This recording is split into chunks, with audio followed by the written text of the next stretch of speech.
item is the invitation. And it's a pleasure to welcome to the podium Reverend Chris Clark, who is pastor of Epworth First Baptist Church. Chris, come on up. Lead us in the invitation. Absolutely. Let's pray.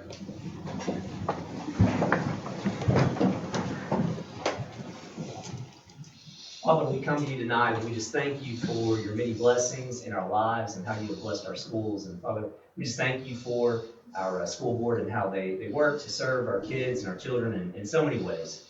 And so, Lord, we just ask that you would give them wisdom and discernment to lead in the best way possible. We ask that you would continue to have your hand upon our schools and our leaders so that you may be honored and glorified in all that they do. We ask that you bless this time together tonight. Lord, the decisions that would be made best in your interest, to your honor, to your glory. I pray all these things in your holy name. Amen. Thank you, Pastor.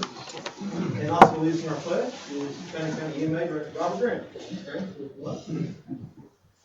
I direct your attention to the flag. Attention, salute. I pledge allegiance to the flag of the United States of America and to the republic for which it stands, one nation, under God, indivisible, with liberty and justice for all. Thank you, Mr. Grant.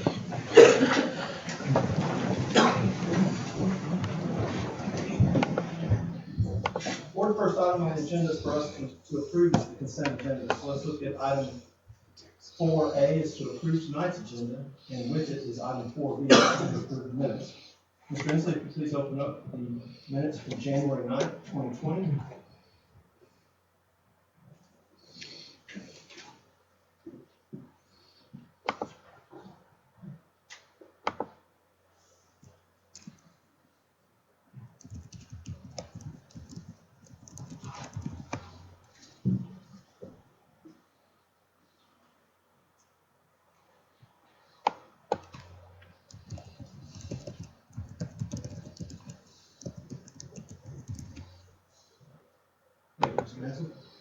These minutes are posted publicly inside of our assembly website, which is where all of our meetings information is stored and meetings are managed. Mr. Chair, with this, I recommend we approve items on the consent agenda as presented. Make that recommendation. Motion to approve the consent agenda as presented.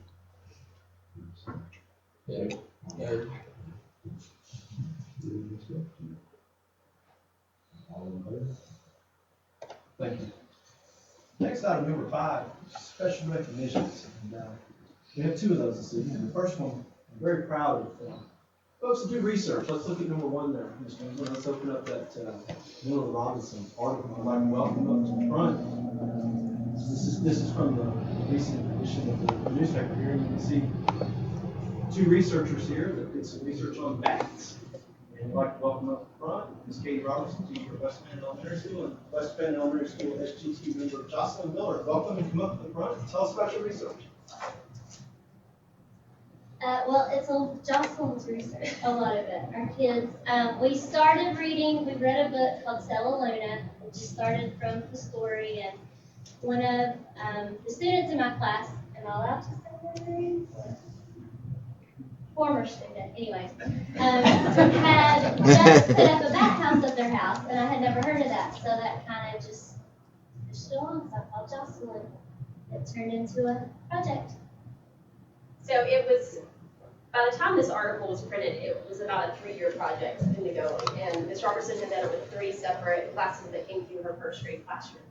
And I think the most exciting thing for me to see this happen is how well she was able to take the concept of bats and integrate all the subjects into it. And the kids were basically learning math, they were reading, they were doing science, all through the lens of bats. So the kids thought they were just learning about bats, having a great time. What they were really is they were learning all of their standards in the class over time. And they were doing something that was applicable to their community. They were giving back, they were educating others, and it was an amazing thing to see. And so as we worked through it, there was one day I said to Candace, this is a really incredible project. We have got to share this with other science teachers. And so we just took the time to write up the article, and we submitted it to the National Science Teachers Association, which is a national organization of science teachers, and it was published in their journal science and children. So it was a really exciting process to go through, but I just can't brag enough on the kids and Mr. Robertson and all the work they did. That's awesome. So a round of applause. You're working on your doctoral, I am. so does this help that process? Or is this- Actually, this article, when I got ready to apply for my PhD, I had to have a writing sample. So I actually submitted this article to the university, and since it's been published, it's now been published on all the university websites too. So they're all hearing about Fannin County schools and West Fannin Elementary, so it's gone out to people all over the country, so it's been kind of cool. Currently, it's Dr. and Mrs. Moore, it's supposed to be Dr. Moore. That's right. So let's, what I'd like to do is have the two joints right here in the middle. And let's take a photograph.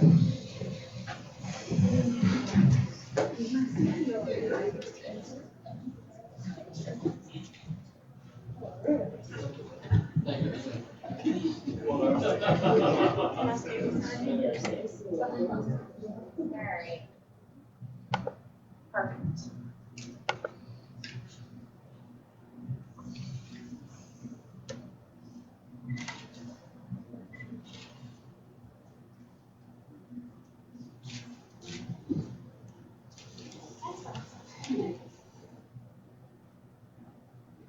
Congratulations. Thank you. Thank you for your work with our kids. Come back up. Let's go to be efficient. There's one more special recognition. Let's go ahead and take the photograph first. So, we have some EMA and who that's supposed to be. So, Director Graham will let us know our pledge. Mr. Darris, Education Officer Republican. And we're going to take a picture first, and then they're going to tell you about the date.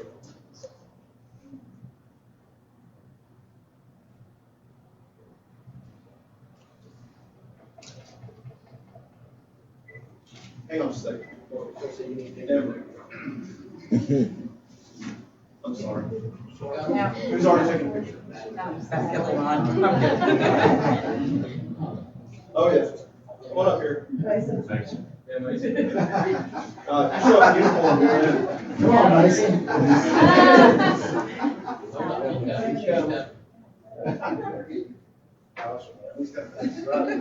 I'll tell you what, I'll put you swap. Sure, yeah. Everybody see Mr. Beasley?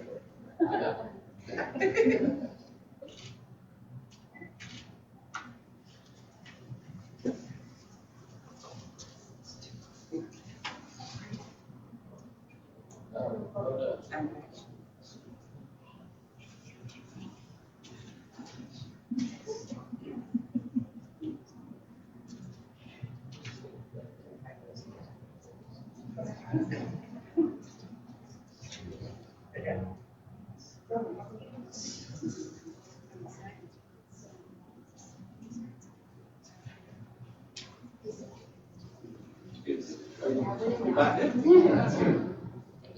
All right, you gotta stay up. I'm gonna give you the floor. All right, Deborah, What I have here is a little bag with a lot of life-saving power in it. These folks here came and brought these for our bus drivers. And we talked about it a little bit last month, about the Stop the Bleed, but this is kind of what it's all about. And this little kid here, we have basically a little bit of everything to kind of help control uncontrollable bleeding, which is inherited, obviously, to saving lives. And years ago, I myself was with the fire department and was first responder, and we were told never to use a tourniquet except as a last resort. That it was terrible, that the outcome was not good if you put a tourniquet on somebody of being able to save the limb that you attacked or fixed it to. Well, that's changed. Medical research, and Ryan can quote the numbers, he's got them, I'm sure, in his head, about over the years, the amount of soldiers that have been saved by these things. So all school buses have a first aid kit on them, which consists of Band-Aids and a few other little things that are mandated by the state that we have on a school bus. But each and every one of the drivers that went through the training, I think we have 2 that have yet to receive it. They were all just elated to get these for the buses. And and all this is these folks right here. They came and done the training for us, taught the drivers how to apply it and when to apply it. Really very, very interesting training and very beneficial for us. And really appreciate y'all doing that for us. And I know the drivers do too. We have a lot of positive comments and feedback from that training. So All of our buses have this. yes, all the buses have this kit on. Thanks to So Fannin. right, I'm supposed to have them too. the schools that also had some of the training as well. And like I said, all of it's possible, and I can't say enough for how well we work with these folks here. I've been in contact with Robert over the last week or so. Everybody knows that Mother Nature has gone crazy. And so we work hand in hand with each other. I was on the phone with him today about a situation where a bus has to cross an area that we're going to stop at crossings until the water recedes. So it's really a combined effort. And these folks here at the forefront of it, and they really do a good job for us. And I really appreciate it.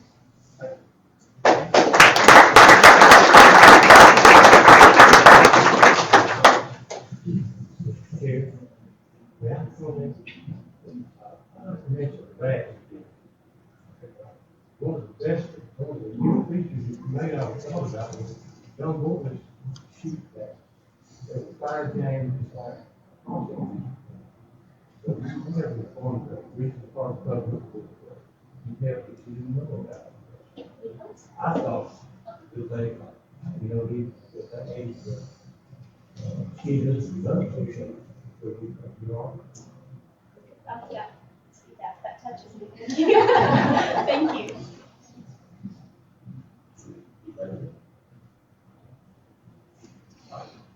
Thank you, sir.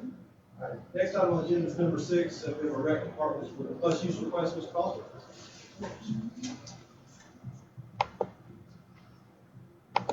Good evening again, board. This bus request is for the summer camp for the recreation department. This is kind of an annual thing for them. They requested using 3 of our school buses to transport ultimately our children into their summer camp program, whether they go to the movies or the bowling alley. They provide the fuel for the buses. They also provide the insurance and the drivers. There's no cost to the school system for the loan of these buses involved. Basically, we just loan them the buses and they take care of them when they're in their possession. So.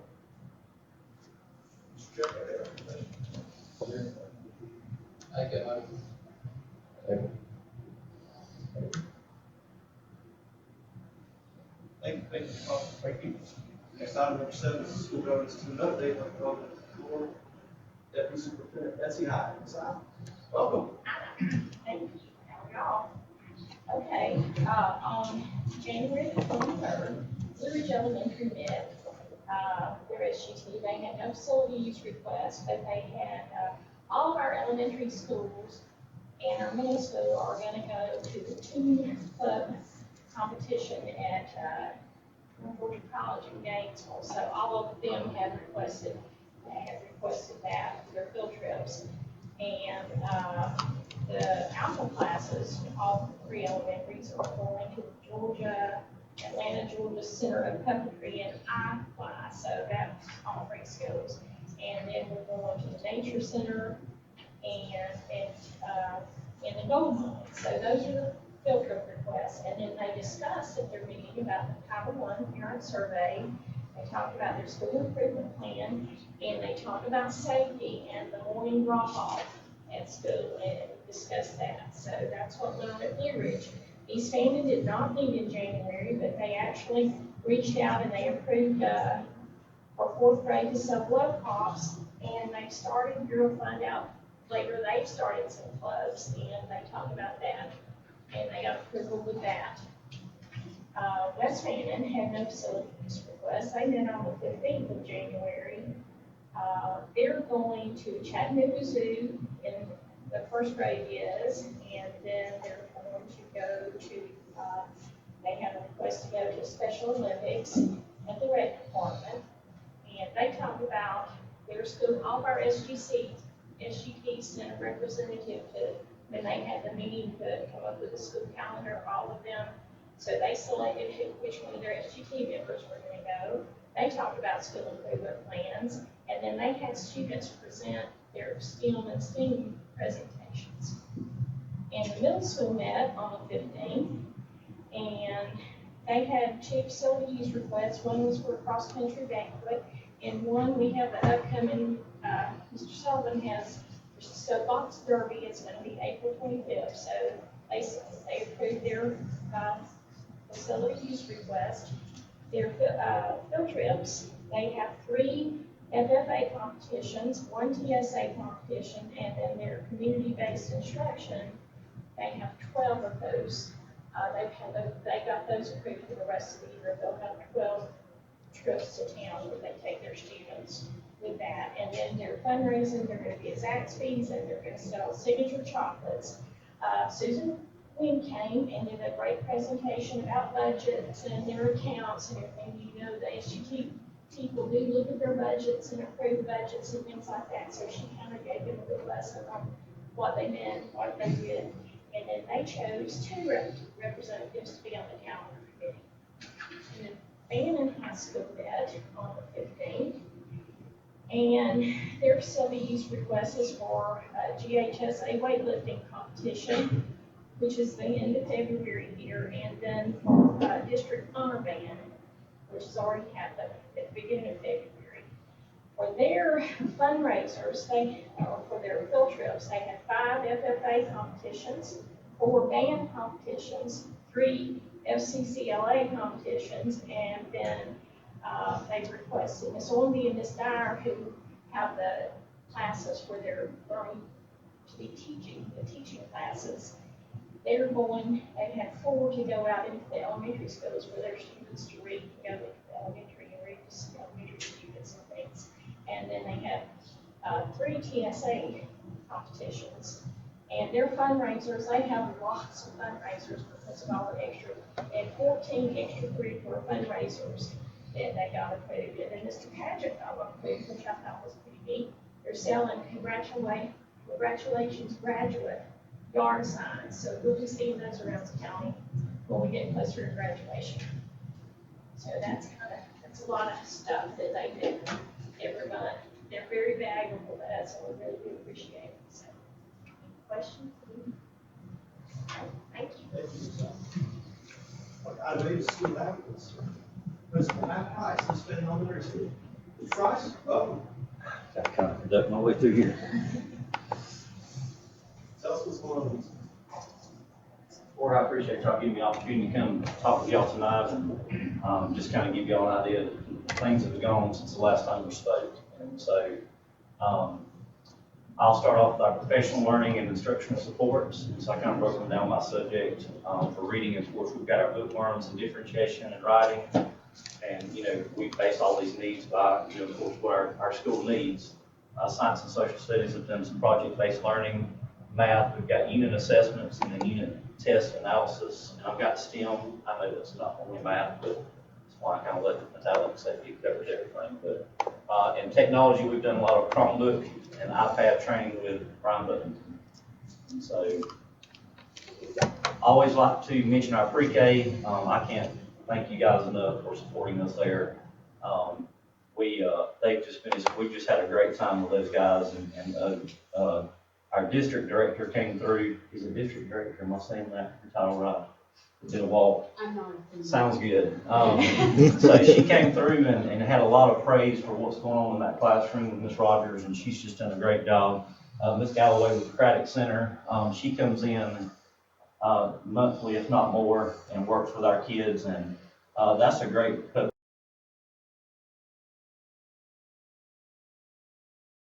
about 4 or 5 adults in there watching that show, and so it's been great.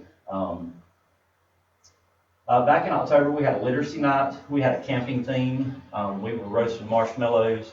We highlighted our outdoor classroom in the middle there with Mr. Baxter. He did some storytelling out there. Again, the Craddock Center partnered with us, and they did a puppet show and book reading, and I think that was probably our biggest audience there.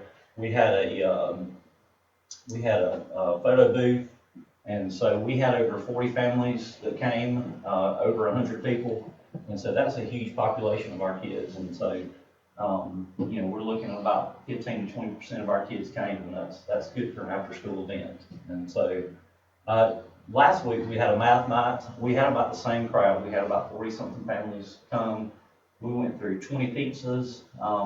Each teacher, each grade level came, and they had a station, what we call Tang Math Manipulatives. And so each parent that came to each kid's parent went home with a math games kit that they could work with their kids on computation skills at home. And so we had door prizes. We had just a lot of fun that night. It was a cold night, and so cold, rainy night, hard to believe. So we figure those are good nights to have stuff like that, because people are sitting at home, they don't have anything to do, so they'll come to our events, and so we may try to maybe check the weather in the future and do that. But we had our White Christmas celebration. That was awesome. We had of course, our additional pre-K here. If you see the young lady in the bottom right there, we drew the afternoon session of White Christmas, which is nap time for our pre-K kids. We had, by the end of the show, we had like 1 or 2 kids still awake. And so they were all sprawled out across the front, some of them on the floor, and we just let them go. So next year, maybe we'll get the morning draw and they'll get some more White Christmas. So it was great. Miss Kim Hudson there in the middle did a great job with them, and it was just a good time. That's a huge event for our community. We had a STEM day back in January 24th. I invited our STT there because, as y'all know, once charter funds are passed down to us, they are the ones who approve how we spend those, and of course we spend ours on our STEM teacher. And so they came, Miss Marlene's there with our K2 kids that were doing robotics and coding. To the left here is Mr. Jordan Potts. We've moved our studio. I think y'all got to see it one year. The little box room back there. We actually moved that out to a bigger room. Mr. Potts, which is our local expert, came in and he worked with about 15 of our kids to get them excited. And hopefully next year those kids will move into our broadcast team so we can expand that out. And so he did a great job. He's also met with Mr. Moats and Mr. Gibbs at the high school. And so that way he kind of sees their vision and kind of align our kids to where they're prepared once they go to high school and can further pursue videography. Also, we partnered with the Nomad, which is a sandwich shop probably within walking distance of our school. And so we went down and actually filmed a commercial. I would hope he would have it edited by tonight, but he's a bit of a perfectionist. And so didn't get that in. I just gave y'all some shots of the day down there, which was about, I think it was 12 or 13 kids down. And so in return, the Nomad Market is going to sponsor our Employee of the Month, and so, which is voted on by our employees. And so that employee will get to go down to the Nomad, and they're going to provide a meal for them to where they get to go off campus for about 30 to 45 minutes and not have to pick up kids or get asked about their kids or have a parapro come in and say that their kids are too loud in the cafeteria. And so they'll get to go and have a nice meal in peace. And so that just ended up being a good partnership with those folks. And so our STEM lab, we continue to, our kids are growing in that area. This is a 3rd grade class. Robotics seems to be something they just truly love. It's some things I'm going to dedicate a lot of funding for next year to keep growing that for our kids. And they just do a great job with it. They code so naturally because they're used to technology and electronics, and it just comes so natural to them. It's good to see them grow into just in 1 year of being involved with robotics. Here's just our robotics club. And these really are just simple things they've made. And you see the iPad to the left is what he's coding the robot with that he's created. So he makes some adjustments there. They set up little obstacle courses in the, I call them an obstacle course, where the kids go through and they can code those through, those robots through those different courses.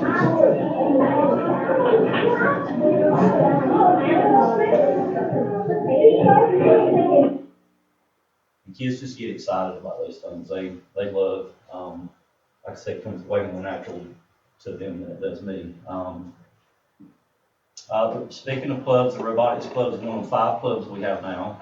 We started out with a running club. Mr. and Miss Ruth came out and helped us get started, because they did theirs at West Fannin.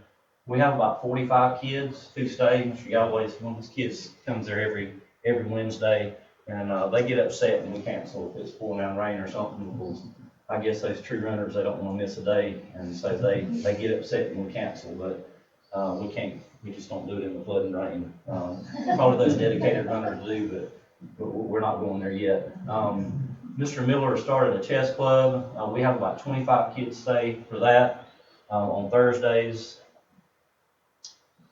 Miss Holtman has a Girls Who Code club, and so they meet on Tuesday afternoons. She has 10 kids. She has received a grant for that, but they, one of the big pushes in STEM and science jobs is to get more women involved, more girls involved, and so she's creating some excitement for them. They just absolutely love their Tuesday afternoons out there. And finally, we have a conservation club. This is kind of a hard sell, but I don't know what's exciting about it. Being conservation, but I have a parapro who is. Hold on. That didn't sound right. That didn't sound right. I got a point to it though. I got a parapro that is absolutely ecstatic over teaching kids about conservation. She gets on me a lot of times about having like those single-use water bottles. And so she's going to teach our kids about conservation, and in turn, I hope our whole school kind of gets on board with that. Just walking through our cafeteria and seeing the boxes that we throw away that we could recycle. I don't know how many tons of boxes cardboard will save, but anyway. It is. I like that. That's good. Miss Grace, one of our SQT members, created that for us, and so they got a cool logo if anything else. But anyway, but we will. We're going to recycle markers, cardboard, paper. I mean, it is good for our school, and so making our kids more conscious of the conserving things. Our PBIS, of course, which is supports our behaviors in our school.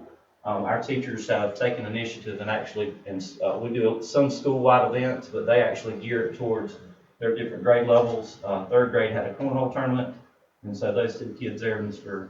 Parker Bourne and Mason Brown, won there. We went over to the Ag Barn on a pay trip, and so those are actually 2 of our employees played with the sheep there. But, they have as good a time as our kids on those trips. And empty stocking, I want to thank them because they donated $1,200, I believe, to each elementary school. And so it was specifically for our PBIS and our Red Ribbon Week, which those things sometimes come out of our general fund. And so that really helps us out. All right, fundraiser rewards. Ms. Crump and I made a fool of ourselves for the benefit of raising money. Last year on our main fundraiser, we raised about $2,000. And so we tied some incentives to it. And this year we raised over $5,000. And so you see Ms. Crump, we kissed a pig there. It wasn't as bad as I thought. It was actually a clean pig. It wasn't one that came out of the field somewhere or a pen. So these people, they treated that pig like a pet. And so it was terrible. We had some teachers who did some relay races with those sumo outfits. And then the finale was Ms. Crump and I actually wrestling in sumo outfits. Kevin Painter, that's him there with I have no idea what he wore. He got a little too into it. And so, but he did a great job with our kids and got them excited. And we did it the day before Thanksgiving, and you see the cash machine back there in the back. We had our fundraiser sponsor come in, and they did the jump for cash for the top fundraisers, and we just had a fun time with it, and the kids loved it, so, I don't know how we'll top that next year, but we'll figure something out. We have 2 Ignite Grant finalists. We have a Geometry and Measurement Learning Lab from Ms. Carter, and also, Ms. Paula Hyatt has, made a finalist for the exercise trail and EFES at our lower ball field. The good thing about this is the other 2 finalists are Blue Ridge and West Fannin, so we are guaranteed in the 3 to 5 category to bring home at least $8,000. And so that's great. So we're all four finalists work in Fannin County. And so we at least can get 10,000. So as a district. SPOS dollars here, we had a couple of not blind spots, but our 2 rear doors, the first grade and second grade wing, we had kids coming from the gym and stuff, and we had to get a parapro out there to get them, and Ms. Culpepper had to walk them up. So we got some cameras and a locking part of the Salto stuff, and now those kids can come in, and once they hit that button, that camera pulls up, and you can actually scroll around behind the kid and see if there's any suspicion or whatever. So we're proud of that. Another way that our SWAT has made our school safer. So also thankful for our PTO. They pay for costs of math night and other school-wide events. Anytime we host those events, there's food costs and other things that they graciously pick up on. They donated to the Children's Fund to support of the upcoming Valentine's dance. While those upstart costs, they purchased agendas for our students for next year, and they also purchased supplies to help with the upstart costs with new clubs. And so all those different upstart costs, they completely cover them, and we're thankful to have that good working relationship with them. Is that it? Great job. Thank you. Any questions y'all have? Thank y'all. All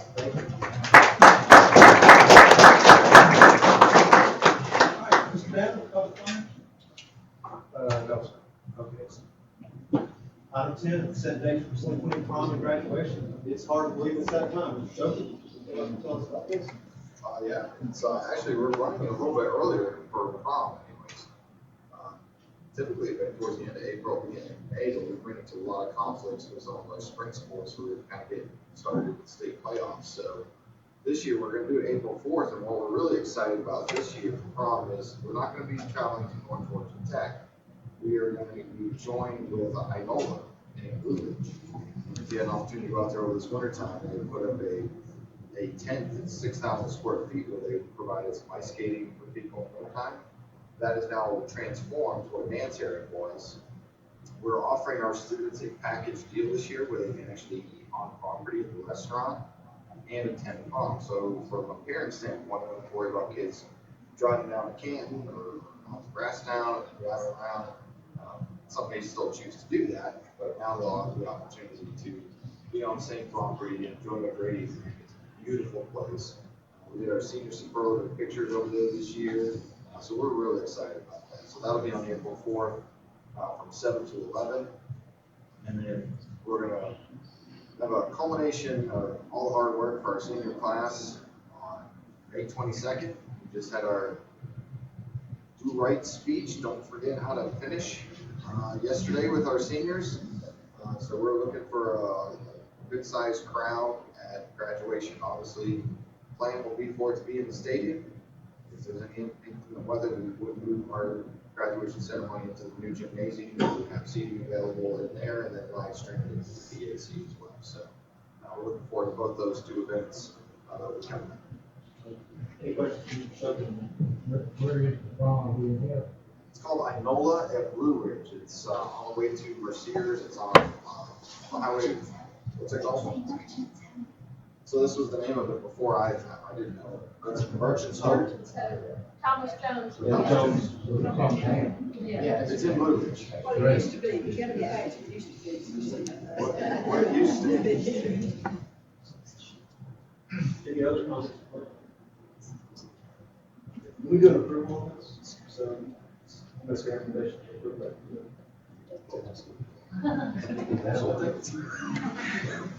Second. Right, next item is to approve the calendar for 2021. Mr. Tanner is our chair of the calendar committee. Yeah, we better do this honor. I got off of that for a couple of years and, got threw back on it. But anyway, calendar, options, as always, we started with SGTs, become available. Years ago, SGTs, we wanted a representative from them, also a representative from each school. Some schools brought all schools brought an AP. SGT members were present from each school, and then also some parent liaisons. So again, after a couple hours of very good discussions, there's some SGT members here, a lot of questions. But again, what we went into that session is her recommendations from the board. We wanted a 90-day, two 90-day semesters, 90 and 90. The first 90 had the end before Christmas. Include 10 professional days for teachers. Of course, the testing schedules are within the same windows each and every year. So again, those we know when that's going to be, so we try to keep that in mind. And again, that was pretty much the what we had to go through to find that first semester and the second semester. A lot of options, a lot of discussions, and so the committee come up with two options. They're very similar. Mainly the positives for each of them. There is no days in July. Again, that's going to save thousands of dollars in electricity. So again, there's five PL days in the first semester. There's 5 PL days in the second semester. Option 1 had a 3-day break there in October, and only 3 days for Thanksgiving. So again, that was sort of, I guess, the highlight areas. The first semester ends, of course, on the 22nd on each of the calendars. Second semester is exactly the same. So again, the two options were, do they want a week of Thanksgiving, or they want a longer break there in October? Again, very difficult to squeeze all that amount of time in. So again, that was the options that was sent out to every member of Fannin County Board of Education. Okay, Robert, we'll go ahead and do the results. The results, scroll down to the bottom there, Robert. 70.9% chose option 2, which is the week of Thanksgiving. So again, an overwhelming employees like the week of Thanksgiving. I mean, that's just the way it's been for multiple years.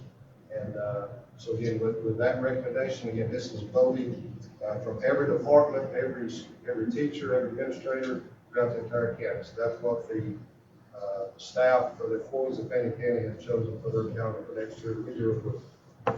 Mr. Chairman, we certainly appreciate the work on this, as well as the participation of members on the SGTs. That's a word. Mr. Chairman, recommendation.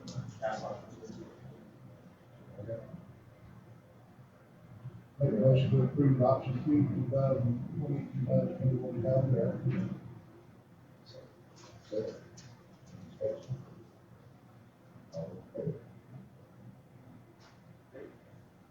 Mr. Tanner, next one is your floor. This is the real mower that's at the baseball field. That was, I don't know when it was purchased, but I do know that it is a 2000 model. It's a John Deere 2653A. Been multiple repairs on it each summer. Some by the school, mostly by the discipline. So the baseball business, they reached out to me to see, give the big speech and everything. So again, the system did help out in purchasing a new used mower that was actually less than to repair this mower. This mower has 1,700 hours on it. There's a product identification number. If approved by the board, we'll put it on the gov deals like we do the other facilities, which meets all the requirements by the regulation.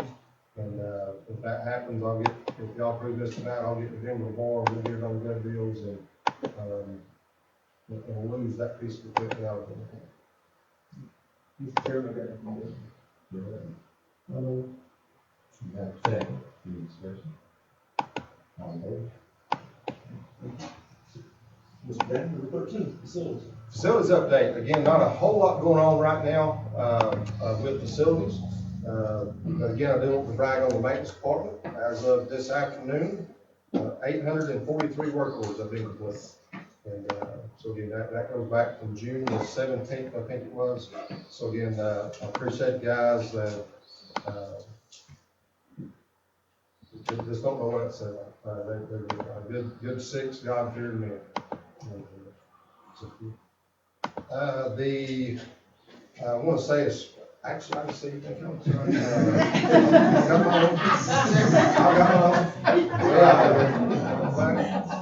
We reached out, Denver mentioned about the weather, reached out to Mr. Chastain, Stacy Chastain with Tri-State yesterday afternoon.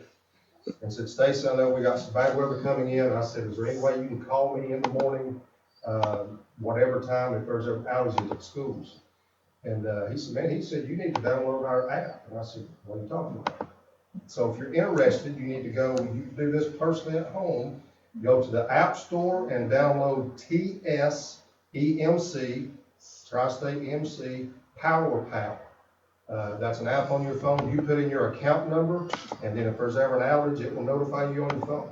So this was after hours yesterday when I was talking to Stacy. He got home, he said, let me cook supper and I'll send you account numbers for your schools, which he did. And it took me about 2 minutes to put it on the phone, sent it to the superintendent, sent it to the principals. So again, now if we ever have outages at school. So again, I want to give a special thanks to Stacy Chastain, helping us out. He was on the phone with Dr. Martin this morning. I know at 5, that's when Dr. Martin called me this morning. So, We had outages. yeah, the whole east side was completely out. But again, Tri-State, want to thank the guys at Tri-State getting power back on. School system has chosen Doug Bro as our architect for our up and coming projects that we'll discuss here in just a moment. And he come in and had 2 meetings with us, give us some great information. So again, we're going to use Doug Bro on the next couple of projects that we do. And he comes highly recommended from other school systems as well. In saying that, we got our topo finally from our Toccoa property. That was on February the 10th.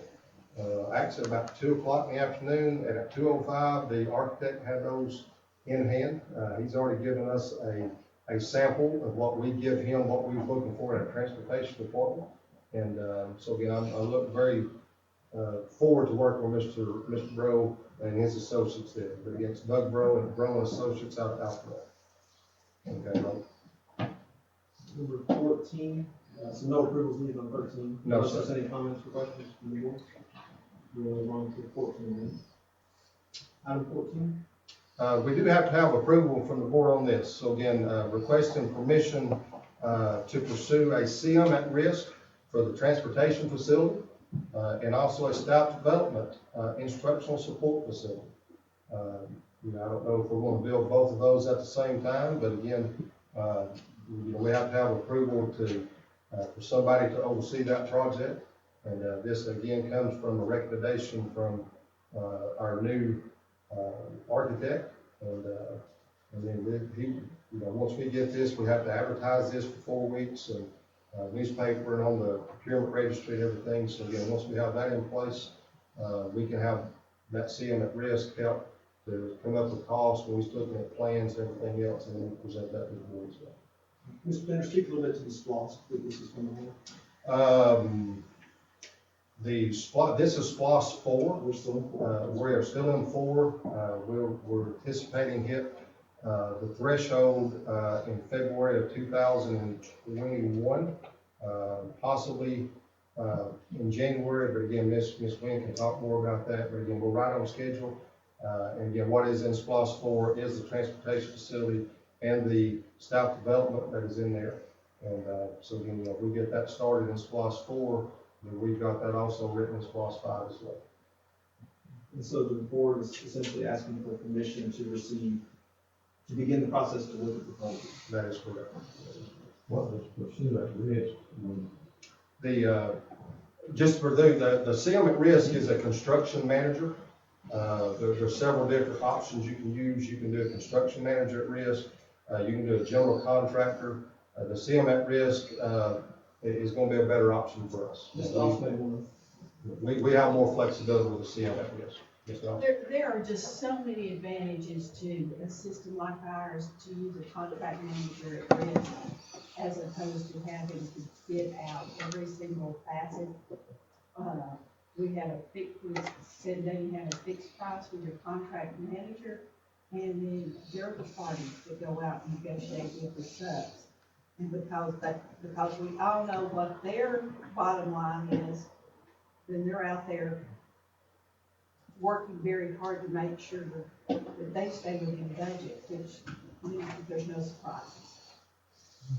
Thank you.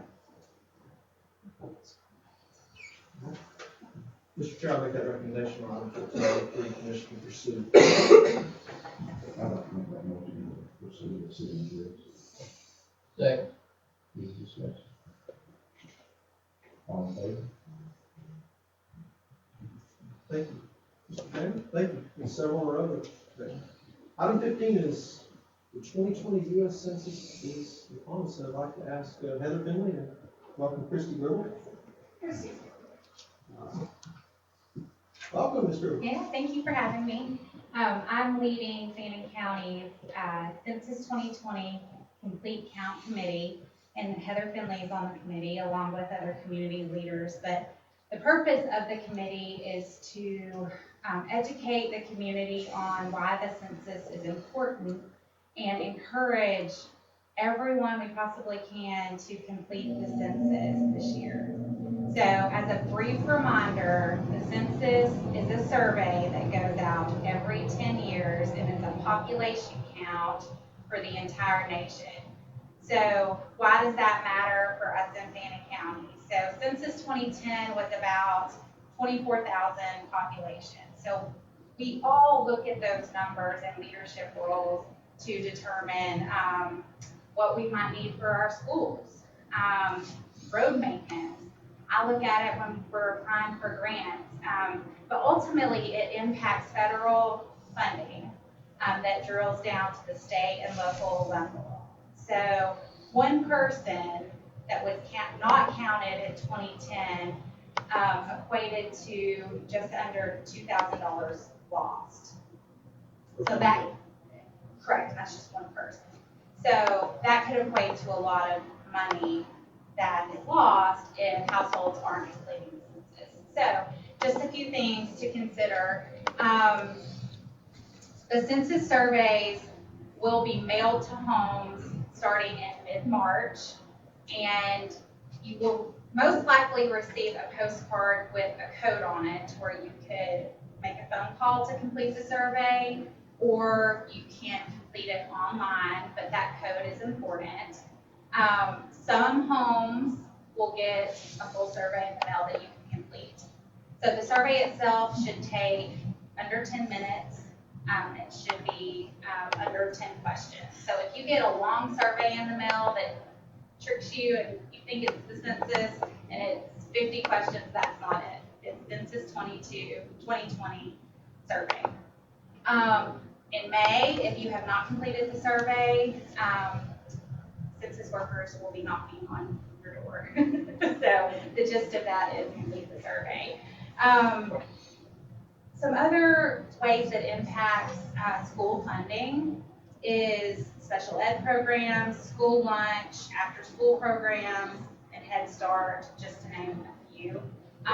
So it certainly matters to the education system that we get a complete count in our population for Fannin County. There is a lot of information out there about the census. If you have a question, I can attempt to answer it, but I can also share some information. Heather's done a great job communicating via social media with awareness and has sent some stuff out to the system. There's worksheets and different things that teachers can do to teach kids and for kids to encourage their parents to fill out the surveys.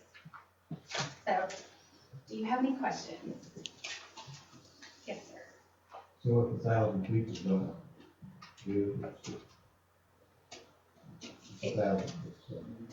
It could equate, It'd be $100,000 off the county. yes, and probably more than that. And that does the heating and the. It's fun, federal funds can flow to the local level in lots of different ways.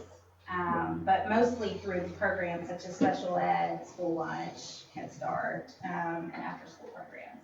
What the estimate is of how many adults you. I actually have that information, and in 2020, we can actually look at real-time results, and we can see where in the county people are not filling out the census, and I can certainly, Heather and I can work together on, like, as that time rolls around. Was the percentage at 29%, I think? I think that was We accurate. didn't have 50% Yeah. participation last time. I had that yesterday, at a health board meeting, it's only 50%. 1,000 people is 2 million. So it doesn't affect what you do. No, and it's all confidential, It so, doesn't affect your taxes. correct. The government will not come after you. It's a very friendly survey. So I've heard this question before, I really didn't get a clear answer, but if, say you had a student that's going to college, or Yeah. do they count it here, or they count it there? So the way I understand it is that, it's where your child is spending most of the time that year. So if your child is living in a dorm, 7 months out of the year, they are counted at school. So if they're living in a dorm, they're gonna be counted at school anyway. So, if they're commuting back and forth and they spend a few nights somewhere else, and most of the time at your home, you count them in your home. Does that make sense? Somewhat, but if you're military, Yeah. as I was still a resident of here, but I was living there. Living where? I lived in California for a while, I was still a resident of Georgia. If you were spending most of your time in California, that year, you count over there. And think of it in terms of services used by the place you're living at that time. That's the way it's explained to me. Is that related to how it represented? Oh, correct, yes. Representation, for, the federal and state level can depend on your population as well. Participation is what you want to be.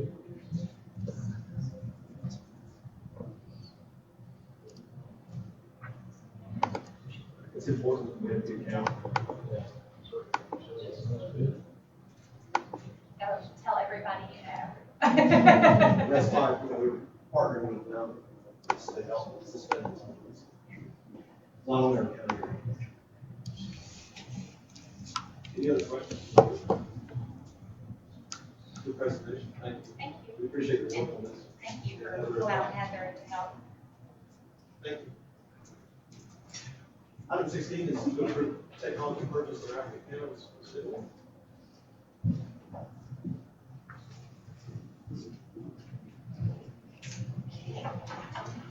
I think this might be the last time I'm asking for stuff this year. We're almost done with all of our technology replacements.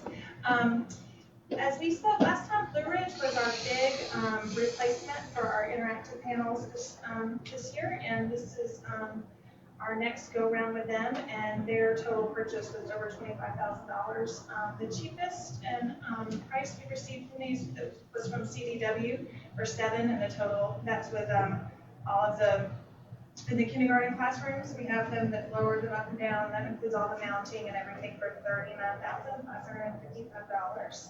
And once we get this done and one more project, April, we'll have almost everybody in her classroom. They'll all be standard, which is super nice. We're getting rid of the projectors that don't work and boards that don't work, and so we're very excited to be almost done with this project. Thank you, Ms. Watson. Yes. Mr. Chairman, any recommendation? I'd like to make. Second. Any discussion? All in favor? So, it's good, now out with the old, I was just about to say. Yes, and so since we just finished all of our replacement cycle, this is the time when all of the closets get cleaned out. The only, scroll back, Robert, I need to mention the one thing. We always want to point out separately something that if it was originally purchased, it was over $5,000, because that's a capital asset. And we had to hold a funeral for the folding seal machine, which was quite an ordeal. And it lasted a long time for such, actually, yeah, since 2000, it's 20 years old, and it's impressive, actually, that it lasted that long. And we found out they don't make them like they used to either. So I just did it when we got the best. We got the best we could for replacement, but we will have to dispose of that. And then each school has a list that goes along with all of this. So just boom boxes, tape projectors, yeah, DVD players, VHS players. So, and then of course any computers that we salvage, we work with a salvage company that has licenses, and we destroy, I'm sorry, Scott destroys our hard drives, and the techs do, and then they also do further destruction, and we get a certificate of destruction once they pick them up. So. Take that down. Mr. Chair, make a recommendation to approve the consent motion with the salvage activity. Thank you.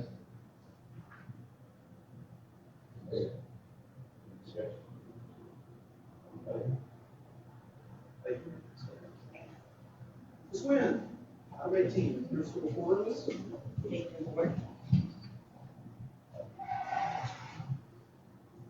This is our quarterly reports for all of our schools from July the 1st, 2019 through December 31st, 2019.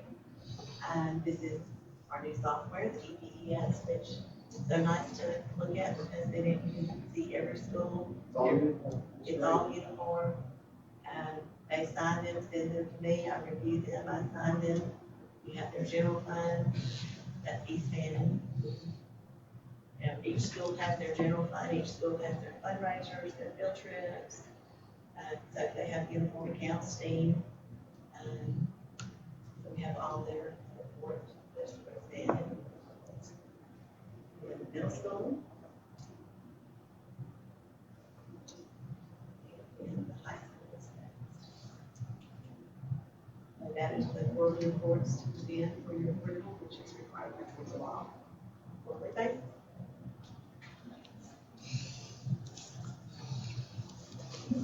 Thank you, Ms. Nguyen. Mr. Chair, I recommend approval of school department next month. Make that motion.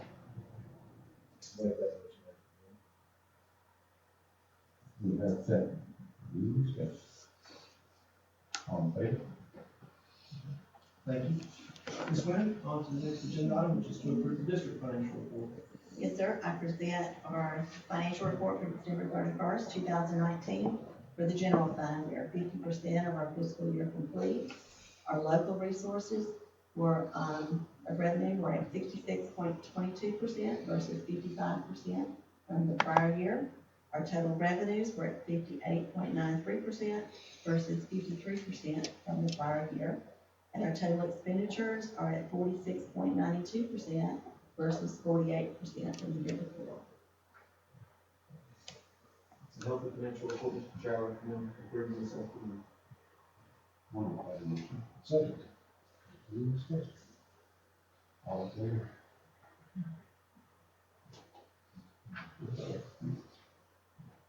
Good. Next item is the SPOS update. And our SLOSS collection is $570,092.02, $4,000 less than last month. And if you scroll out a little bit, we'd like to we'll make it a little smaller. I want to go over to the side. I've added the total projected collection. Our total that we can collect is the $27.5 million. So you can look at the total SPOS collected to date, the $20,600,000 20.614 million. And so that says we have remaining to collect in this clause, 6.885 million. So each month now, you can look right there in that little corner and we'll see exactly how much we have remaining. There's a little extra that Ms. Wool started to help us keep track, because we are still in film. So then that can, we'll project whether it is February 2021 or January 2021. Going back to that total for December, receiving January, I'm just thankful. And if anybody ever has any doubt on the strength of the economy right now,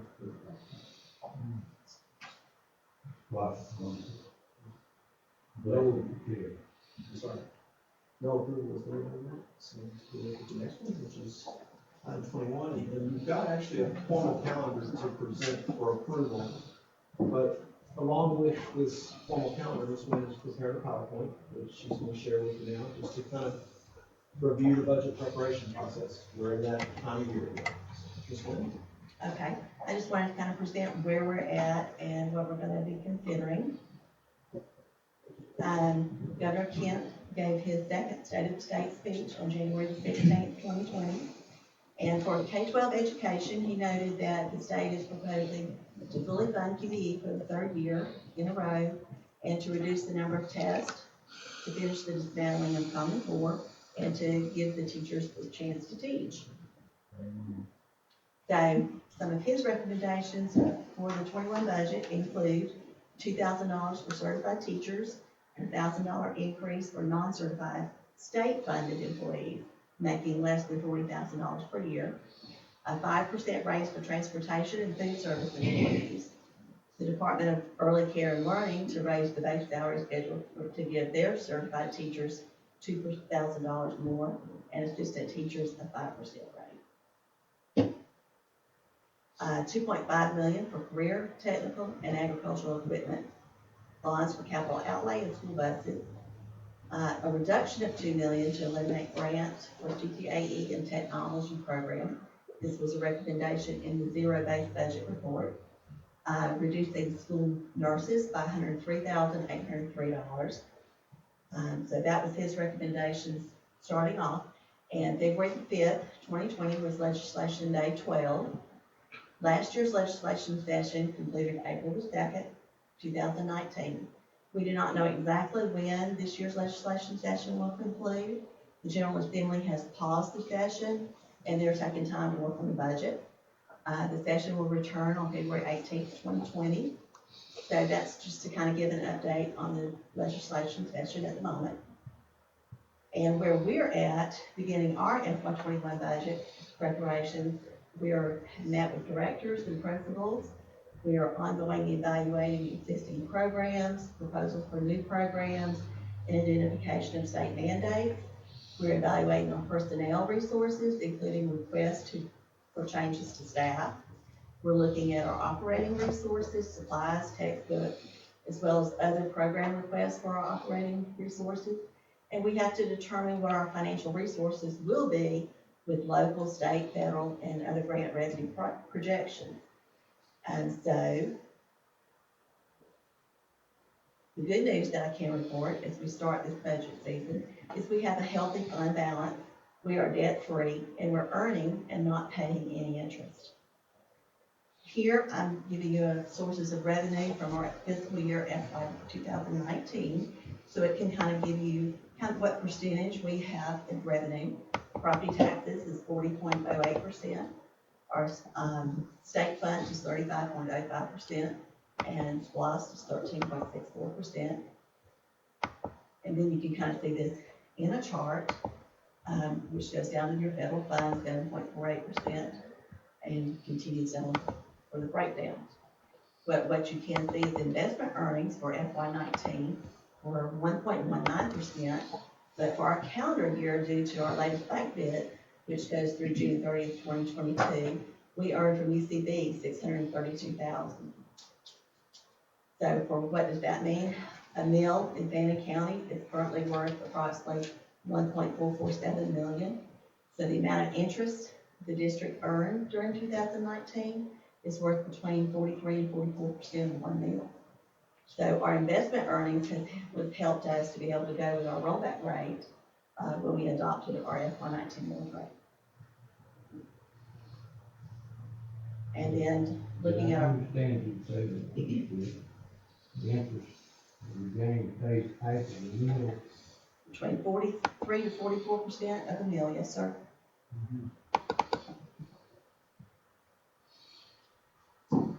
So, the next, we're looking at our SPOS for FY '21 budget. And we're gonna have our normal SPOS categories: transportation, school nutrition, curriculum, media, technology, photocopiers, East Fannin Elementary School, West Fannin Elementary School, Blue Ridge Elementary School, the Fannin County Middle School, the Fannin County High School. But we're also going to add STEAM to our SPOS FY '21 budget as an additional category. And we're also be budgeting for the SPOS 4 projects that still need to be completed. And that is to give you an update on where we're beginning with the budget. And then we have the '21 budget calendar, which gives our timeline for our process of developing the budget, and then June the 2020, or upon receipt of the tax digest, advertising and adopting our budget. And it does note, if we go down to the bottom, the board can change this based on, for instance, our tax revenue is 40%, our state revenue is 35%. So we really have to wait on numbers from them in order to know what our complete revenues are going to be.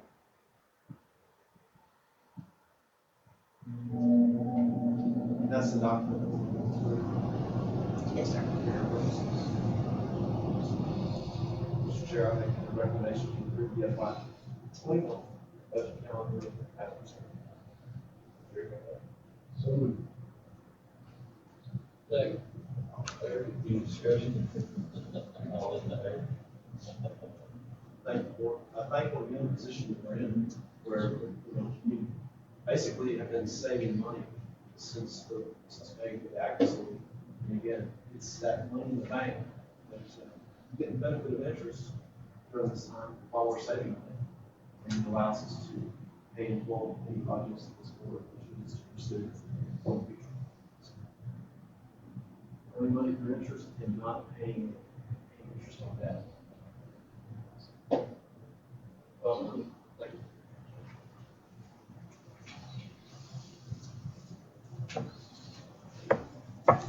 Ms. Wells. Good evening, board, public.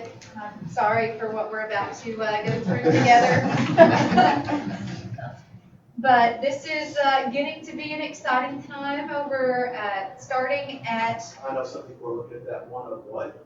Yes, so it's a 155 page attachment, but we're not going to read 155 pages together.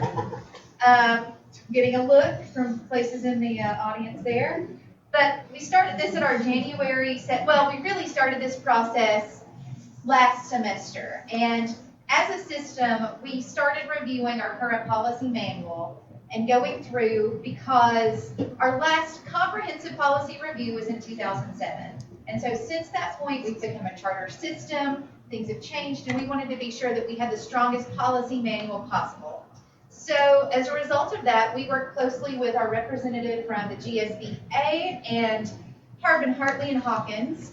And we have now gone through this process and reviewed all of our policies. At the January 7th called meeting, we went through a number of proposed revisions to existing board policy. And then we followed with another round of policies at the January 9th meeting. So hopefully we can go through, have some votes today. Like, I feel like we should stop, have a vote, do a chicken dance, do like a VOTE thing, but maybe not. Gotta liven this up however we can. But I guess we will start. So I did the same format where, and this is the attachment that's in Assembly.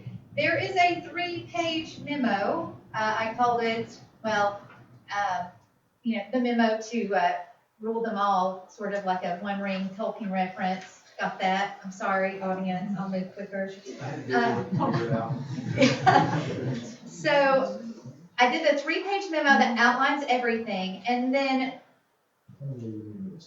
Okay.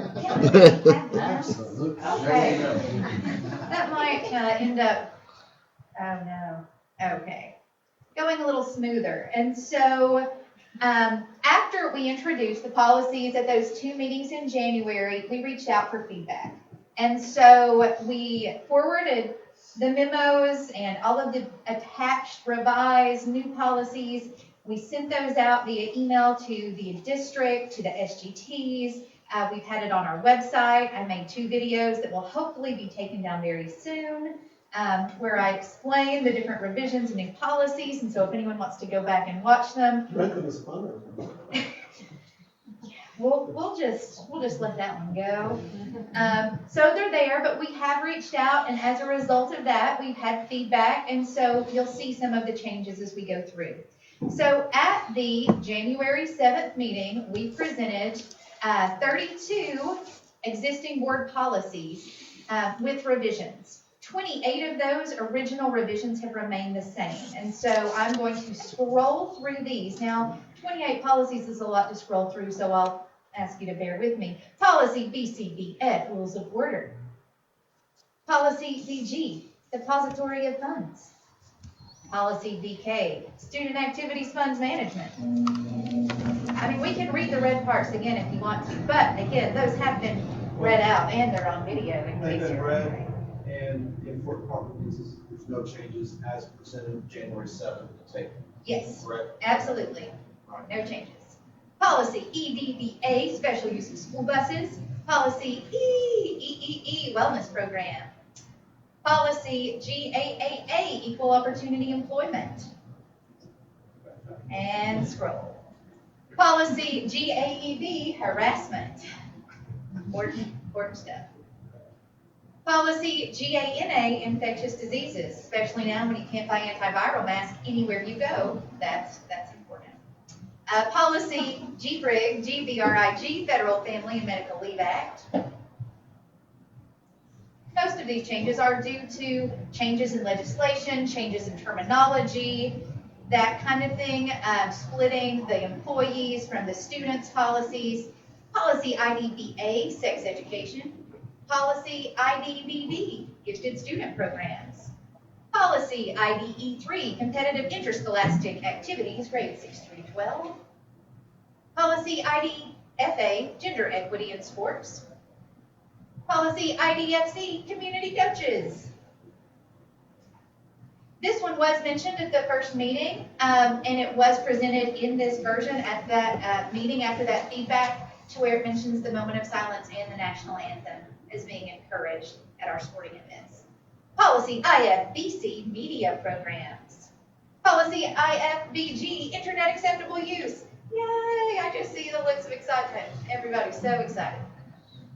Policy IHF, Graduation Requirements, super important, Mr. Shopee. Oh, yes. And as legislation always continues to evolve, or state board rules, we will always be up to date. And our policy is now actually the one that's been sent out to the state is a sample policy following this. Policy JAAA, Equal Educational Opportunities. You might say, oh, that sounds a lot like GAAA, and that's because it is. It's just the student version. Policy JBC, School Admissions.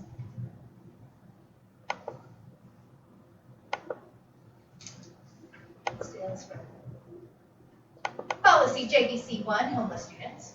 Policy JBC4, Awarding Units and Transferring Credits. Policy JBCA, Resident Students. Policy JBCB, Non-Resident Students. Policy JCABB, which was actually just a code revision. The policy in and of itself that we needed is still there. And I did fix a grammar thing, so that happens sometimes. Policy JCAC, Harassment. Policy JCDA, Student Code of Conduct. The next sections will be way more exciting. Policy JGCC, Infectious Diseases, not really exciting policies, probably not where you want to be. Policy JGF, Student Safety. And We'll pause there. those. So those are of the 32 initiatives, and those are the 28 that remain the same on the labor table. And so with that, Chair, make a recommendation to approve this set of policies as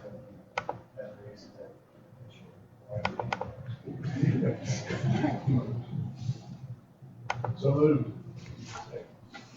Second. Stay down, stand. Better, we have room back. Good.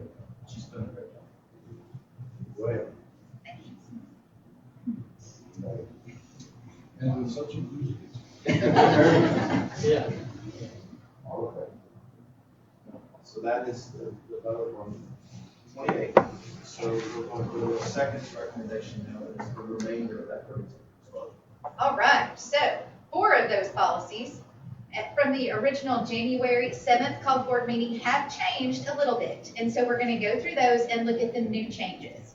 As a result of the tabling process, feedback is expected and encouraged. And so that is why these don't require any additional tabling. That is just part of the process. They're already on the table. Yes. Policy DFK, gifts and bequests. And the only change since our first review is that the term profit should have been programmed. And that was the only change that was made there. Policy GARH, employee leaves and absences, does have a few more changes, and I've highlighted those in yellow because there are several of them. The first thing is that in looking at sick leave, we changed the wording to include brothers and sisters, which actually matches our bereavement policy now. So we wanted to keep those 2 in line. Also, whenever we have Frontline now, so if you're not familiar with that, this is a new system that we have for our teachers to request substitutes when they're going to be out, but you have to check if it's professional learning leave or professional leave. So we wanted to keep this in line with our new program. And so we added in professional learning leave may be requested when an employee is going to engage in any type of professional learning activity wherein new information, pedagogies, and or resources are presented. And then we tweak this next part. Professional leave may be requested when an employee is to be away from his or her assigned location, including but not limited to the following reasons: supervising students, engaging in district prescribed observations and or modeling activities. This is like our new teacher induction program. We do that to sort of help them in their first years to get a good start, or taking a district requested assessment for a teaching credential, the GACE. A leave request must be filed and approved by the principal and superintendent if a blackout date applies. And then we added in, the way this was originally worded, it didn't make sense because it said in addition to the 3 days of personal leave outlined above, and it didn't really do that. So we just sort of put a new header here. Employees may choose to utilize up to 3 days of their individual accrued sick leave as personal leave in accordance with the parameters established by the preceding sections. Additional guidelines for employee incentives regarding personal days are outlined below. And then this is the final change to this policy, and this is actually straight from the law. That this goes with this policy, and it's dealing with special circumstances associated with sick leave. And so it reads, a teacher or other employee who is absent due to an injury caused by a physical assault while engaged in the performance of his or her duties shall not be charged with sick leave for the absence. However, this shall apply only to the first 7 workdays of absence resulting from a single injury. A teacher or other employee who is absent for up to 7 days due to such an injury also shall not have his or her compensation reduced because of such absence or be required to pay the cost of a substitute. That is directly from the law, and it is what we practice. And those were the changes to GARH. Policy GBC was simply specifying that we post our vacancy announcements at the central office, at all schools, and on the district's website. And so adding that additional feature. And then policy GBRC, we added in the word typically, and instead of spelling out 40, we just did the number 40 because that's how we roll in grammar world. And so these 4 policies have been changed since they were first on the table, and so we wanted to show you those changes in their entirety for the purposes of transparency. Mr. Chair, I recommend approval of the 4 just discussed after. So moved. Second. Thank you. All right, we are rolling through here. I'm trying. We had 4 new policies proposed for adoption, so new policies at that January 9th board meeting. These have not changed. Also, as a note, the 4 revisions that we just saw were all vetted through Marlene Brooks, who was our GSBA Harbin, Hartley, and Hawkins representative. So everything you see today has gone through her and received her blessing. Policy BCDD, board meeting agendas. Policy GAD, professional learning opportunities. Policy IBB, charter schools. Gonna throw in an extra B. Policy JBCCA2, unsafe school choice option. And these were the 4 policies. Nothing has changed, and they were presented for adoption at that January 9th board meeting. Mr. Chair, I make that recommendation to approve these policies as presented. You did that, right? Second. Any discussion? All in favor? Thank you. As well. All right. At the January 9th board meeting, we also brought up 11 policies to consider rescinding as part of the review process. We still have 9 of them that we are proposing to rescind, and then 2 of them we'll address in a little bit. So the 9 policies to consider rescinding due to changes in legislation or they're simply no longer accurate are policy BBG, administration and policy absence, policy CMA, administrative rules, policy DCC, budget preparation procedures, policy DIA, accounting system, policy IHF5, graduation requirements entering fall 2002 through 2003 through 2008 through 2007-08.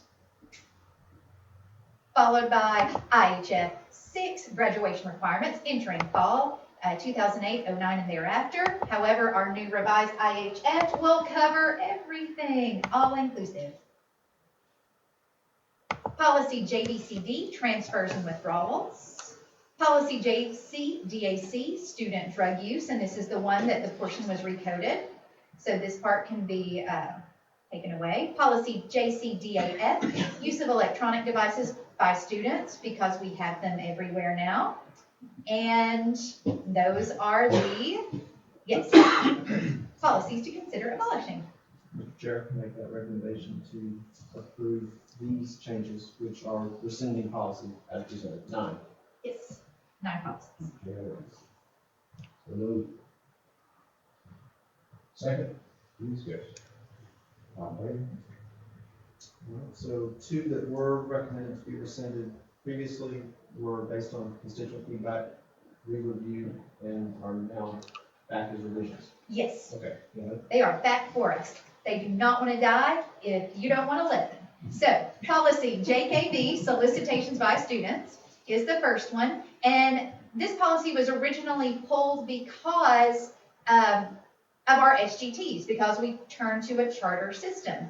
So we've actually reworded this, and so you can see where we've revised it to reflect how we operate currently. So now it reads, Fannin County Schools fundraisers must have prior approval of the sponsoring school's school governance team, SGT.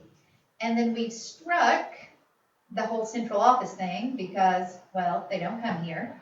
And the board will be provided a regular update on approved fundraisers, and Ms. Hyde typically does that during her SGT reviews. And there were a lot of specifics here that weren't even really necessarily related to the fundraisers we were having. And so we did add in, each principal shall consult with his or her SGT prior to conducting activities that are not considered fundraisers. Schools may provide support for activities of charitable organizations and academic student activities. We changed from Board of Education to respective SGT. So the Board of Education requests that school-related organizations like PTOs or booster clubs write a letter to their respective SGT informing them of planned fundraising activities. So that was the one to maybe edit a little bit. And the second was policy LEBA, parental involvement in education. And so some of this is simply rewording. So some of the legislation numbers had changed, and also the terminology used at the state level. So it went from parent involvement to parent and family engagement. So I basically did that about 8 times. SGT as well. Yes, SGT, and to specify district activities. So the district shall involve parents in the joint development of a written parent and family engagement policy. Ms. Rigdon does this through our Title I plan.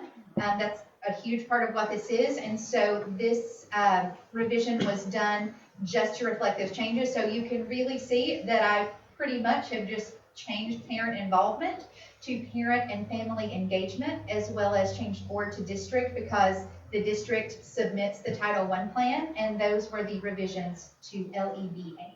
All right, so we have these originally being tabled to consider for rescinding, but based on feedback are now back on the table to stay with revision. Yes. Okay, Mr. Chair, I make that recommendation as presented in these two policies.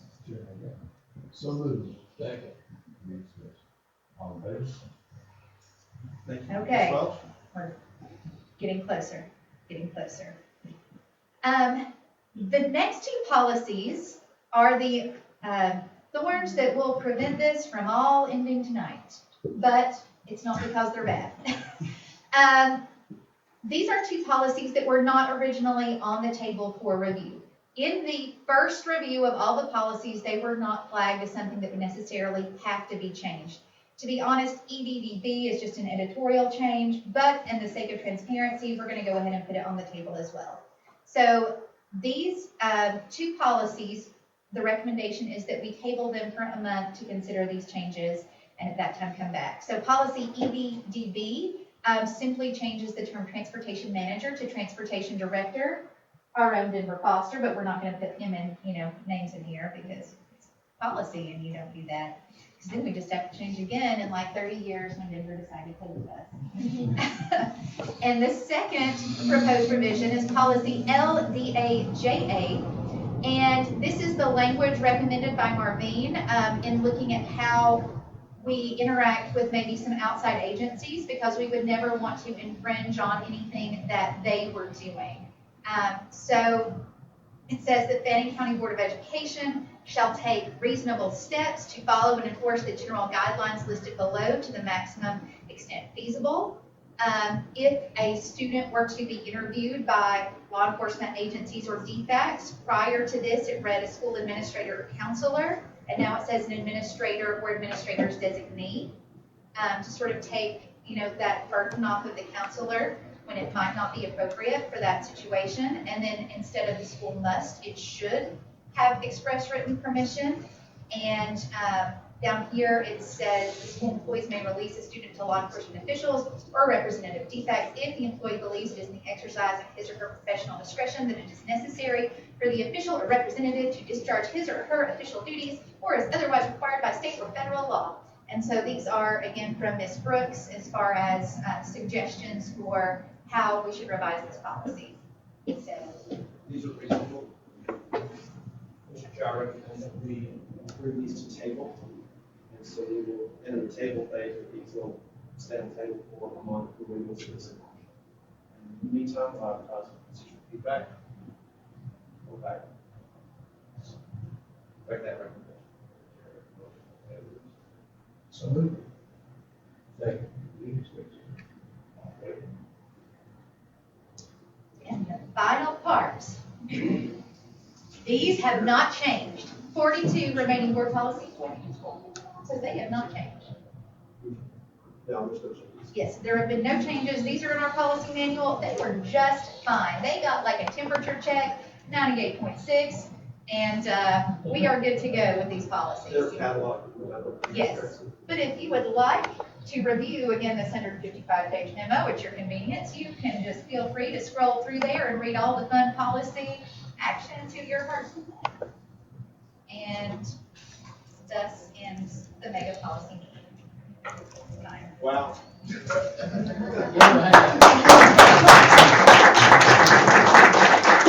don't know that any policy review has ever got applause. And Ms. Welch came in today dressed as Superwoman. Who's to say she won't show back up in superintendent's comments? Oh my. Never a dull moment around here. Well done. It is very thorough. It's pleased to say it. Very well informed for and public. Thank you. Pleasure. Very. All right, let's look at the next item is this review of board code ethics. Mr. Vincent.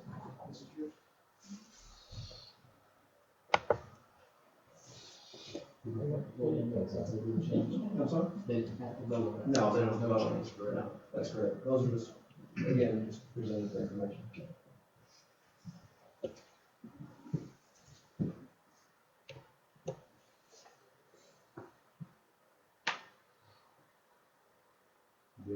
Yes, sir. All right. Part of our local board training each year to be an exemplary board is for our board members to review the code of ethics. You guys have gotten a copy of it here.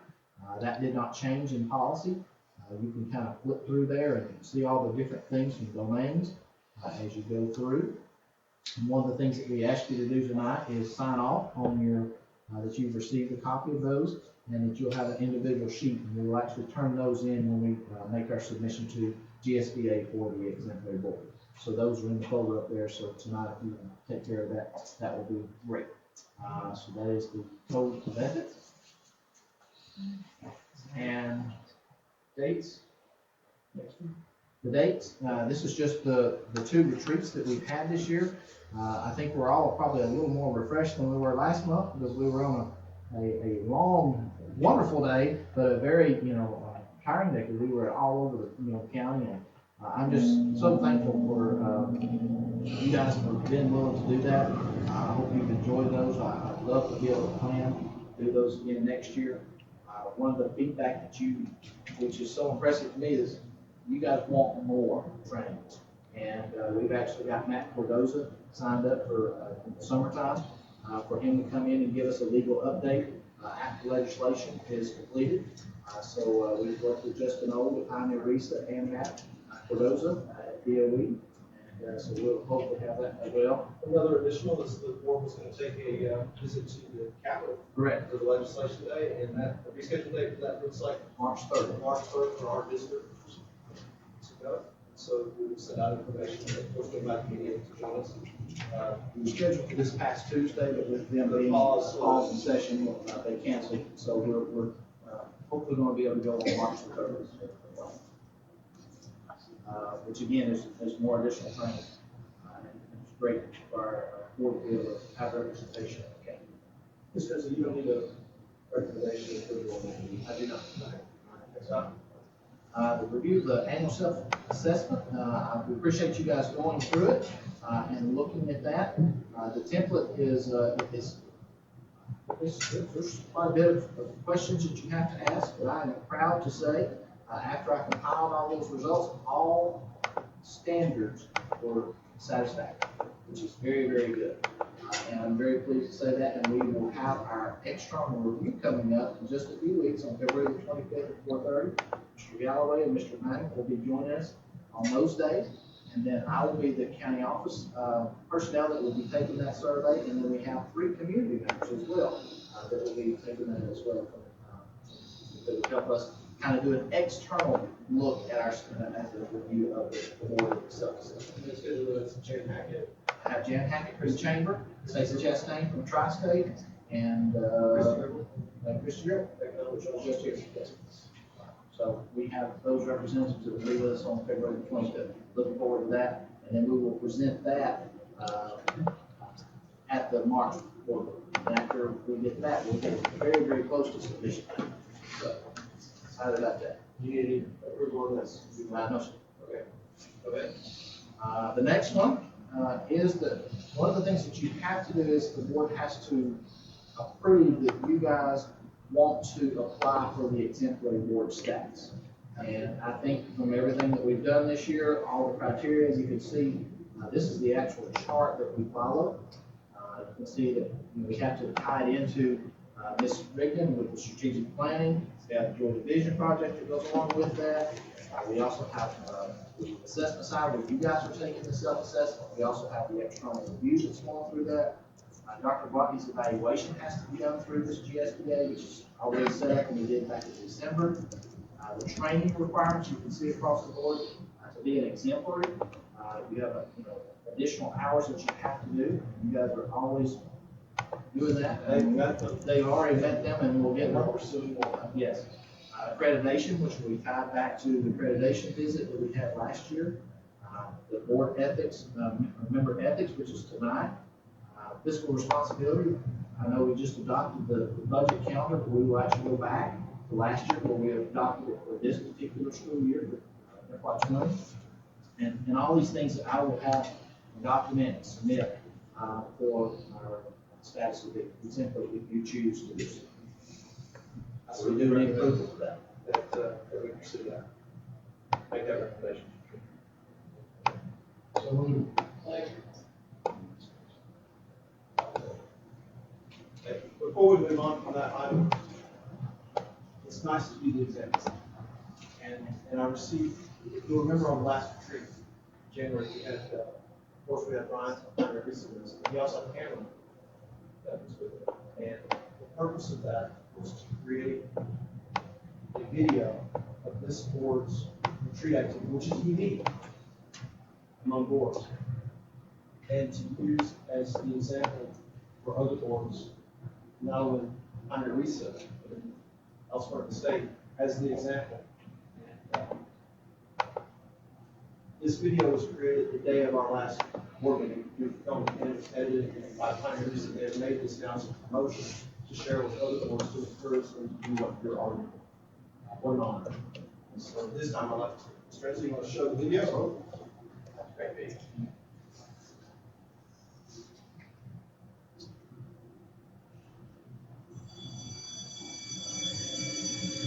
Hey everybody, it's Brian Buffington, and we're at Fannin County Schools, and we're doing a board training day. We're doing it in the most creative, fun way ever.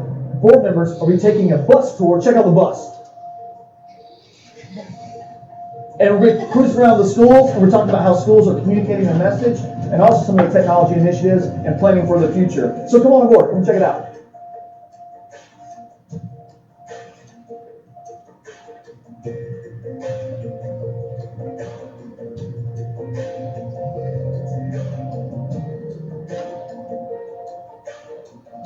All right, guys, so we are at a Georgia STEM certified school. This is West Fannin, and we're just going to see what it's all about.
Here we are, Fannin County Courthouse. Fannin County High School is doing a mock trial. We got the school board over there in Georgia. Yeah, in the conference rooms. Going to see the mock trial and see how it works.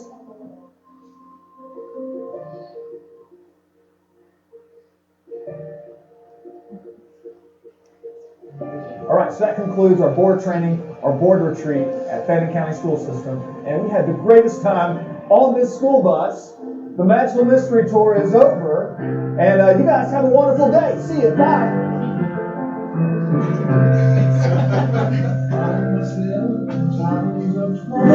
Mother Mary comes to me, speaking words of wisdom, let it be.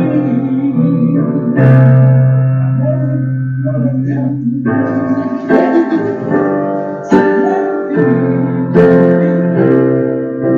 speaking words of wisdom, let it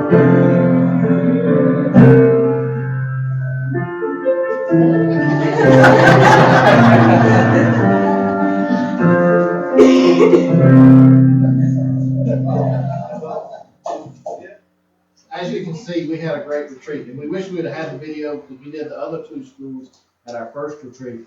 But just so proud of our board and the willingness that they have to take off work a lot of times to be able to get out into our schools. But this is so much fun for us because they get to see the great things that's going on in our schools. Because we have so many. If you've never met Brian Buffington, he's always a hoot to be around. But again, I think it's great that they're showcasing us and what we do and showing it to other people in the cities and states to show how board retreats kind of need to do.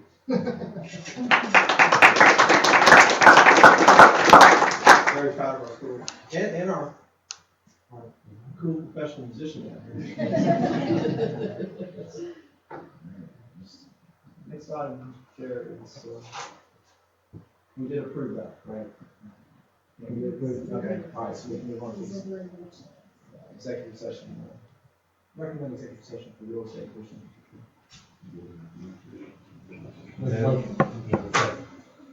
All in favor?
Teresa T.C. Dillard, and the Pathway Assessment Coordinator, up to 49%. Make that recommendation.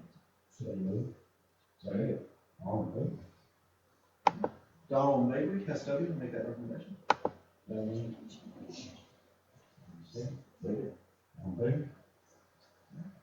Recommendation for bus driver, again, pending completion of paperwork and background check, James Adams.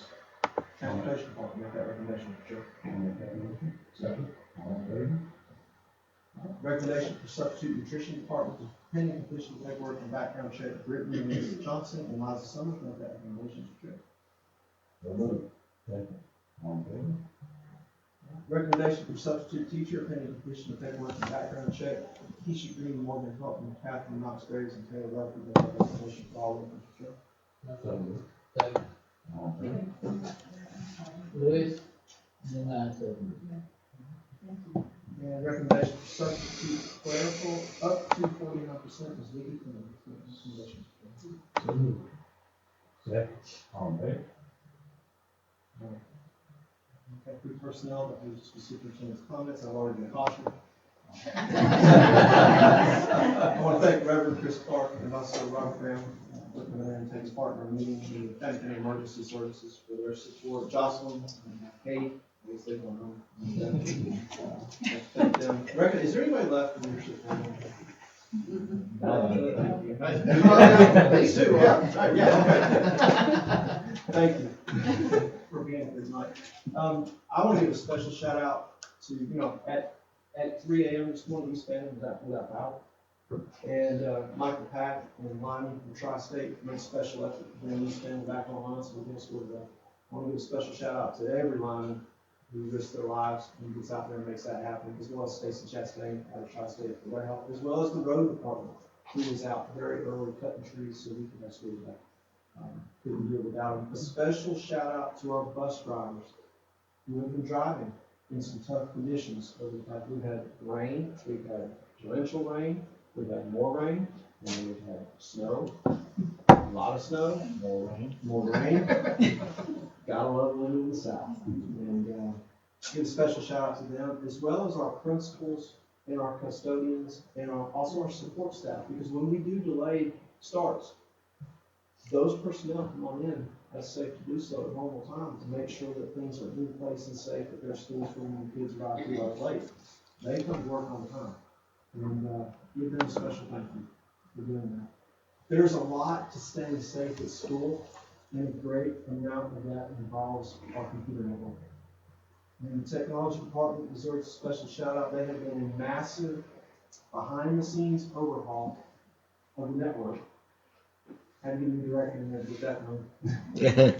But it took a tremendous amount of work on behalf of technology, an outstanding network administrator who makes it all happen behind the scenes with minimal disruption to the end user. I know that doesn't mean much to the folks that are out there, but having been there, I can tell you it's a lot of work, a lot of coordination, and they did it and they did a great job there.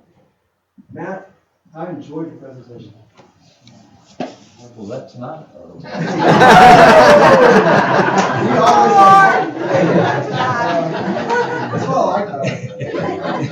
Good presentation, Matt. Darren and the County Committee, thank you. Heather and Christy for the census information, Susan Lynn. And I'm not going to let the cat out of the bag too much, but we had a meeting with state auditors on Monday, and we were kind of hoping for a report, but at this point, 9:30, I'm glad they did. Let me just tell you something. We're fixing to get some fantastic news about our finance director, but we're going to let the state send that to us and we will reveal that later. We're proud of you. Sarah Welch, and all that stuff about policy, and here you are, true to your word. It's Superwoman. Tell us about literacy night, Sarah. Well, everyone is invited this Thursday to Fannin County's 4th Major Community Literacy Night. It will be a festival from 4:30 to 6 at the high school. We will have make your own radioactive slime, design your own comics or graphic novels. There's an escape room by the Writing Center, and we're really excited to share and recognize our local superheroes.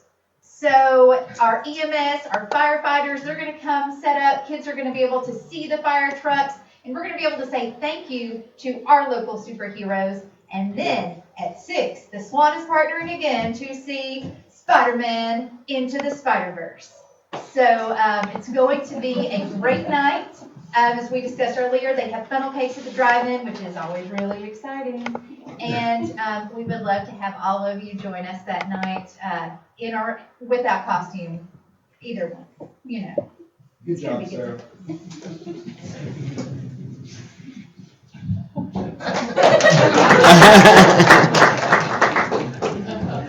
Fannin County High School was recognized recently for the AP Challenge. What can you tell me about that, Sarah?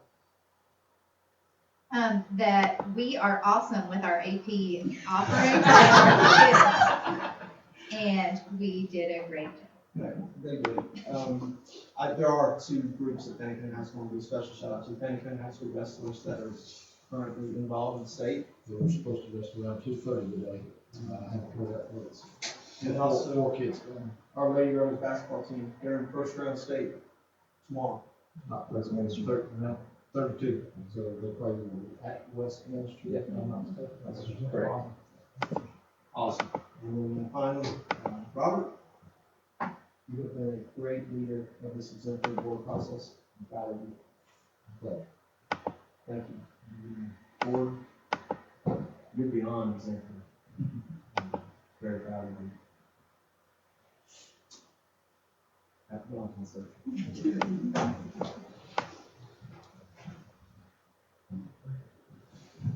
Thank you all for your exceptional job. Thank you for allowing me to have a small part in helping the children. So moved. Then, I'm supposed to be in the bed 25 minutes. Amen. We're all proud of all of us. Mr. Price, great presentation. I like the work that you're doing there. I hear a lot of good stuff. So, good. Keep everybody from hanging in there and standing on it. I'm sitting for a motion to adjourn. Make sure you guys sign your ethics. Where is it? That's right there. All right.